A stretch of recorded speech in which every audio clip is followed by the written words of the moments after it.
please let me know if I speak too loud. I tend to lower my voice. So today I will be presenting preliminary results about this study. This is joint work with Natalia Candelo and Sherry Shi. Sherry Shi, sorry. The project is funded by the SPI, and please just give me any comment. We're still, this is 1/4 basically of what we need to do to finish this study, so any comments will be more than welcome. So what is the motivation here? Well, talking to my co-authors, what we realize is that maybe we have the perception that maybe in countries that are not as developed as the US, the tendency to give or to contribute money is greater than the tendency to contribute time. Now we know that volunteering can help people and not just economically, but also lower levels of stress at certain age, and there are many other benefits. So what we wanted to do is just go to a less developed country, such as Mexico, and observe how children behave when they allocate time. Now, when they allocate time, and then observe how their parents or their peers allocate time, and then see how the others behave, could affect children on a second allocation of time. This will, or what we expect is that maybe we can find that at young ages you're able to shape somehow your children's behavior and make them a little bit more pro-social.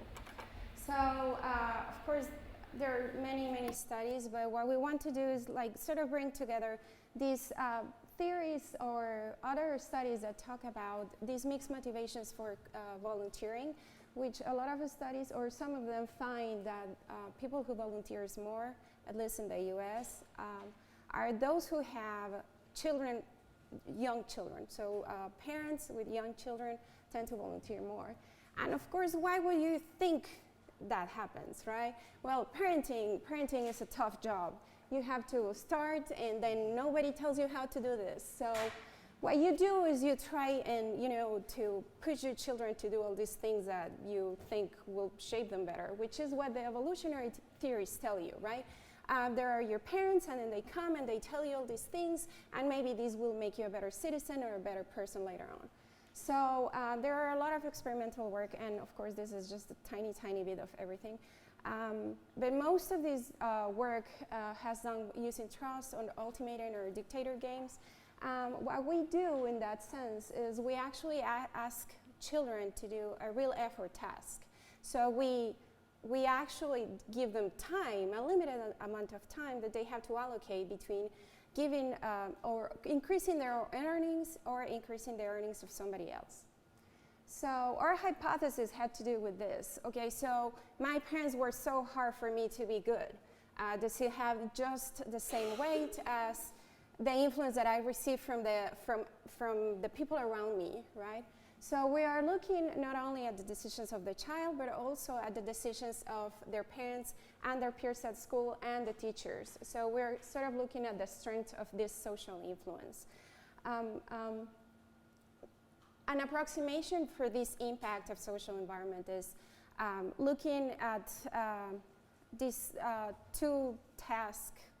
So we do the task one time, then we tell them how others did, and then we ask them to perform the task again. So that's Natalia, and that's one of the places where we're running our experiments. So there's no possibility for reciprocity?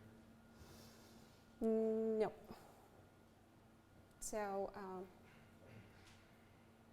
no, it's only the information spillover. So if we tell them, and I will explain this later, but we tell them that somebody else can find out what they did later, and if they want them to find out, basically. But yeah, there is no reciprocity. So this is a field experiment. We ran this in the city of Oaxaca, Mexico, which is a southern city in Mexico. It's my city. It's really pretty. Go visit. So we choose random elementary schools in low, mid, and high income neighborhoods. We have our participants were children between 4 and 12.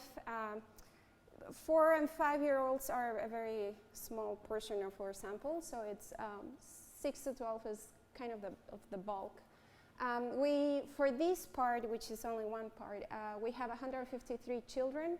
We have information about their parents and some information about teachers. We ran all the sessions in Spanish. We had a top 3 children per session. I didn't know it's tough to work with children. So it lasted approximately 1.5 hours. They get very distracted, so we have to, the one-on-one thing was the best, but we managed to put 3 children.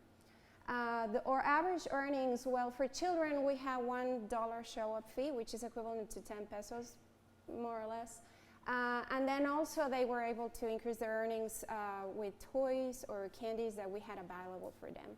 And this is just based in previous work. A lot of the other papers have done the same thing. For parents, we pay them $10 show-up fee, which is kind of same 100 pesos, and an average earnings of $25, which is kind of 2 daily wages. Oaxaca is not a very wealthy state, so it was worth for them to just show up and answer the survey. Not all of the parents did the task. Some of them just answered the survey just to gather some income and demographic data. So what is the task? So for the task, each participant gets a bag of bingo chips, just like the one you see right there. It's a black bag, transparent, kind of mesh. We have bingo chips. The bingo chips are sized like 1 nickel, the size of 1 nickel. There were 2 colors in the bag. We had green and yellow. And we told the child or the parent when they came in, this is a bag for you, and you will have 7 minutes to sort only the yellow chips out of the bag. Anything you put on the blue bowl will go towards your own earnings, and everything you put on the orange bowl will go towards other people's earnings. So for children, we told them it will be another child. For parents, we offer them options for whom they wanted to work for. At the end of the task, we will count all the chips, and we tell them how much they sorted, and that's how it is. So again, the earnings. So for children, we gave them points. So the idea of giving them points was a little bit of not motivate them incorrectly. So we wanted to tell them, okay, so you will have points that you will be able to change in your experimental store.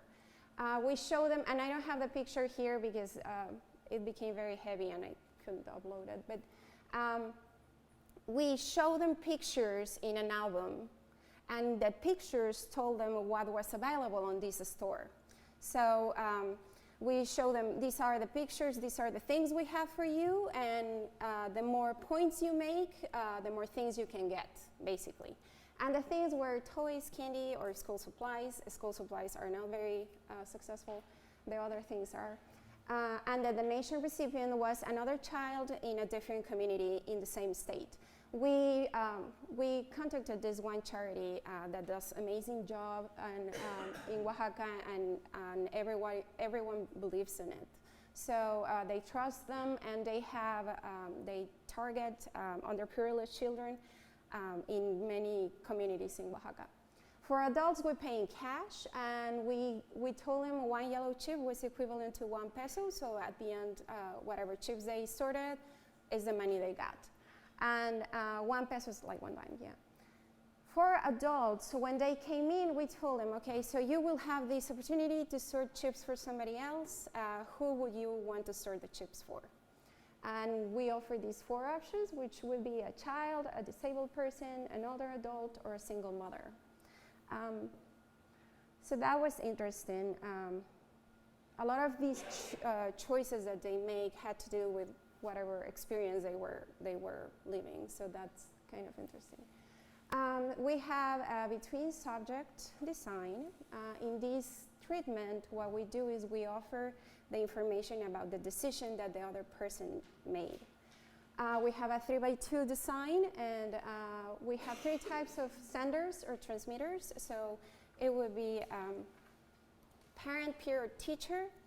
And then we have information for them that it's costly or free. So the procedure is the child will come into the room. We will show them all this, the chips and the balls and everything. They will perform the task. We will time them. We set a timer for 7 minutes. We sort of walk away so they don't get all intimidated. Then after they perform the task, we count the chips and then we tell them, somebody else came before you, whoever is maybe your parent or your friend or your teacher, and did the same task as you did. Would you like to know how they decided? If the information was costly, we told them, if you want to find out, then you will have to pay 1 peso. So it's 1 dime. That will come out of your show-up fee, right? So we gave them 10 pesos at the beginning. And then, they say yes or no, and they will perform the task again. At the end, we will ask the same question, but now about sending information. So if you want to send information, you can, leave your information available for someone and then pay 1 peso too. In the case of the free information, they will come perform the task and then we will just show them what other person did. So we will just show them a little tag and it said how the other person distributed their chips. In the case of the adults, they just came in, performed the task once, and then we asked them if they wanted to send the information. I told you the cost of the information already. So our results say this, right? So I'm showing here only when they had access to information. If they don't access information, it's basically we told them somebody else came and did the same task as you did. Do you want to see the information? They didn't. So they did, the darker gray is the first try, so the first time they sat down and sorted the chips. And then the lighter gray would be the chips on the second try. So as we can see, when the people who access information, and I don't want to be all shaky, so I will play with my finger. So the people who didn't access information, because we still have to run a baseline, really. This is sort of our baseline now, right? It's people who just comes and perform the tasks twice. So these people actually decrease, and this is how many chips they give to the other person as a proportion of the total chips. So it's kind of a percentage of your total chips. So on average, those who didn't access information on the first try, they were close to 30%. And on the second try, it actually lowered to less than 26. Those who access information, rather if they access the information for free or if they access the information, if they pay for it, then we can see that they actually increase how much they give to the other person. So it's kind of nice to see that it works. So this difference, it's positive and it's significant. And so our second try, or the giving on the second try, is greater than what they gave on the first try. Now we looked from those who actually accessed the information, those who actually went and observed what the other person did. Well, who was more affected, or what kind of information was that caused a greater effect? So we see here that in the case of the parents, they all increase on the second try, but the difference between for our parent-teacher is more significant than the information that they give from parents. Now, we're still working on it, of course, but if we see those who came from with or that receive information from their parent were a little bit more altruistic from a starter, right? So they started giving a higher proportion than the other two groups. And that's a particularity. I still have to work on why or what kind of behavior the parent has on that particular group that they, on average, just assign more. And then the other two groups, we see that the information received from peer or your teacher has a positive effect, and on your second try, you will certainly allocate more to the other person. We ran a sensor regression. Our dependent variable, and I apologize because of how tiny it is, but it was just too big. So our dependent variable was the difference on the proportions that they allocate between the second and the first try. So that's my dependent variable. Now it's censored because everything was in a range between minus 0.5 and 0.5. So they were right there. So we see that, again, those who see information have a significant effect, which is here, if they access information or not. And then when the teacher sends the information, we also have a significant effect. There are a few things I am still, worried about, but these are the results so far. I still have to play a little bit more with the data, but this is what I have now. So we know, and these are conclusions from this first part, is that getting information about others' actions will actually have a positive effect on the children or on the child. And that probably, although parental decisions have a positive effect, it's not as significant as the social environment. So what do we have to do next? Well, finish, of course. But then we want to observe the impact of the information received. So sort of the weight the information received has on their decision. And then this year we'll plan to go back to Oaxaca and finish with this thing. And we still have to run a baseline, so basically something where they don't see any information. And then we want to run another treatment with advice. So instead of showing the decisions of other person, we want to show them suggestions. So, your dad came before or your mom came before, and they suggest that you do this, and see how that will impact their second decision.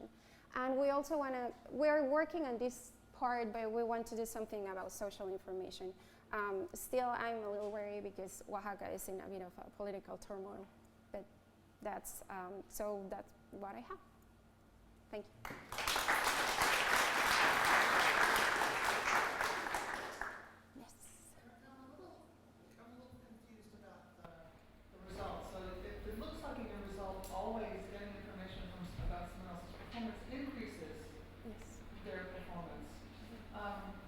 Did it matter whether the information they got showed that the other student was more or less productive than they were? Well, That is, did the content of the information? And that's the part I'm still working on.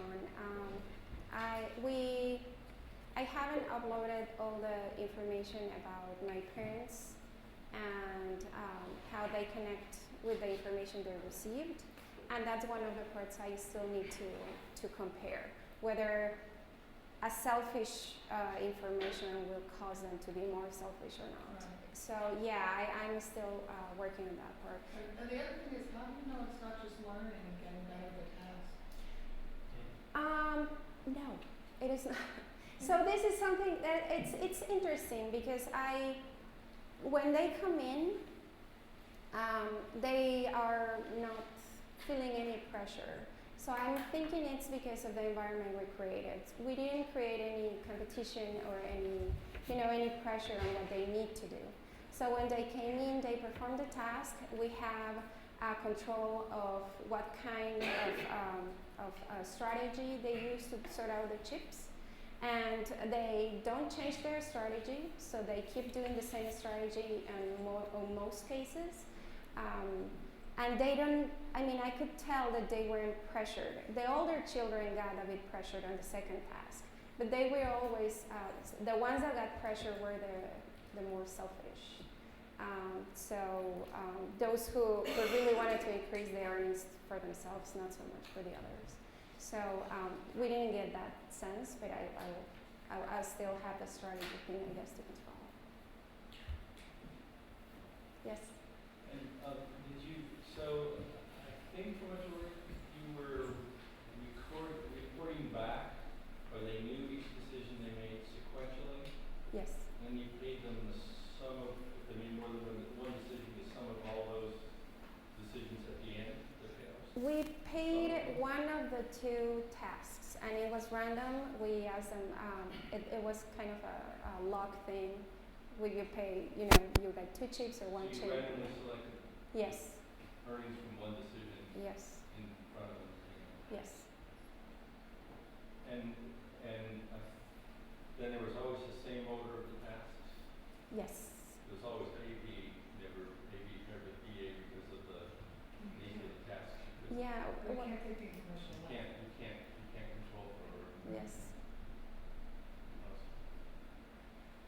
But you could have a treatment where you played it again, but didn't have information. Yeah, that's the baseline part that we need to run over this summer. Just see how, and also to control for the efficiency, right, and on the performance. We need to just observe if they improve better without the information, or they perform better. Yes. So those who receive the information, they are self-selecting themselves in the chat. Into the information. Because I think it could be that people that are more competitive, or the children that are more competitive, they're the ones that want to know the other data. And maybe if it's their teacher or something, they are very motivated to outperform. And yes, you're right. And actually, one of the things that I want to pull out is the actual motivation they have, right? Because in some cases, I did observe children who will say, I did better than so-and-so. And they didn't care about how they allocated, but the bulk, so the total chips, they sorted for themselves, for the other. So yes, I think we control for that when we offer the information for free, right? So some of them get it because they want to get it, but some of them get it because I show it to them. So on the 2 treatments, in some cases, I just show the information without asking. So that will control, I think. Great. Well, I think